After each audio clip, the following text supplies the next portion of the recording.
Hello? Woohoo! Is this thing on?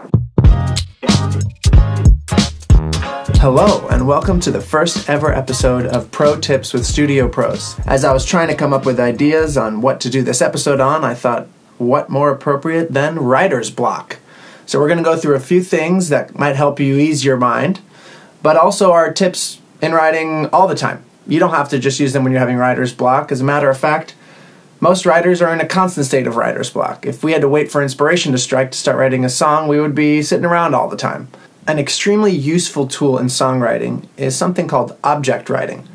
In object writing, you take an object, an emotion, or really anything, complete stream of consciousness, write down whatever's coming to your mind. So, for example, if we take, like, Titanic, we say Titanic, and then I don't censor what's coming to my mind, and I don't have to write in complete sentences at all. I would just say ice, iceberg, rose, necklace, Leonardo DiCaprio, string section, smokestacks, bridge, taking on water, time, hope, propellers, fate, unsinkable, night sky. And you can do that for about 5 minutes. Actually, what's really recommended is to wake up every day and do it in the morning for about 10 minutes. Just pick any random thing and do your object writing session on that. It jumpstarts your mind so that you can start making connections between things that normally you wouldn't be able to see. Object writing is just a great way to start out any song, as it gives you a bunch of words that you can go off of later. For example, you're writing a verse, third line is mystifying you. You go into your object writing session where you have all your words written down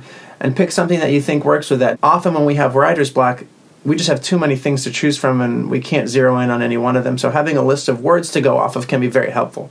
A second tip for coming out of writer's block would be to use a tool called 360-degree songwriting. You don't have to start from a single place to start writing your song or even continue writing your song. A lot of times people get into a pattern of writing the lyrics first for them or the melody first, and then they build the song around that. Using 360-degree songwriting as your tool, you can start from any one place. Not just the lyric or the melody, but maybe even a chord progression, or maybe even a drum part, or maybe even a hook of some kind. This will also help if your songs start to sound similar to one another. Coming at it from a different angle and starting from a different point will inevitably lead to a different result.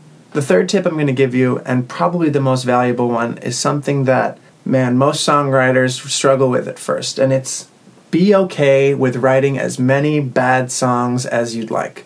The truth is, a lot of people will start songs and not be able to get past the first chorus or the second verse or whatever it is, and they get discouraged and more discouraged and more discouraged, and they'll have a few starts and never get through it, never finish a song. Just finish the song. Write the song. It does not matter if it's the worst thing you've ever heard. No one ever has to hear it. But the process of actually going through and writing a full song on a regular basis is so beneficial to your writer's brain. As often as you can, sit down, write your entire song. Doesn't matter where you start, doesn't matter where you finish. Write an entire song that you can play from beginning to end. The more you do this, the more you will train your brain to avoid writer's block. This is the great thing about being a songwriter instead of being an athlete. Athletes go out and perform in their stadiums and have everyone watching. When we write our songs, it's just us in our room with our instruments, so you don't have to worry about anyone hearing your crappy song. I probably write 50 to 100 crappy songs a year, and I love every one of them just like they're my children. Be okay with writing bad songs, because every once in a while you will come up with a great song. At the very least, you'll come up with a great idea to a song and then start taking that one more seriously. Also, if you have any interest in pursuing songwriting professionally, professional songwriters, they're in studios every day of the week writing songs. If you think every single one of those songs is a hit, you're crazy. All it takes is look at the charts. It's not like it's the same writer on all the top 40 songs, and each one of those writers that is on the top 40 wrote 300 songs that year. So don't be discouraged if your first one isn't a masterpiece. Now here's a bonus tip. It's kind of a cheating way to do this, but if you're really struggling with writer's block and you've done the object writing, you've tried the 360-degree songwriting, you've tried writing as many bad songs as you can, but it just won't happen, what you can do is take a song that you really like, or not, take the melody of it, and instead of using the lyrics that were written with the song, you write your own lyrics to that same melody. So now you have the original melody from the song, but your lyrics.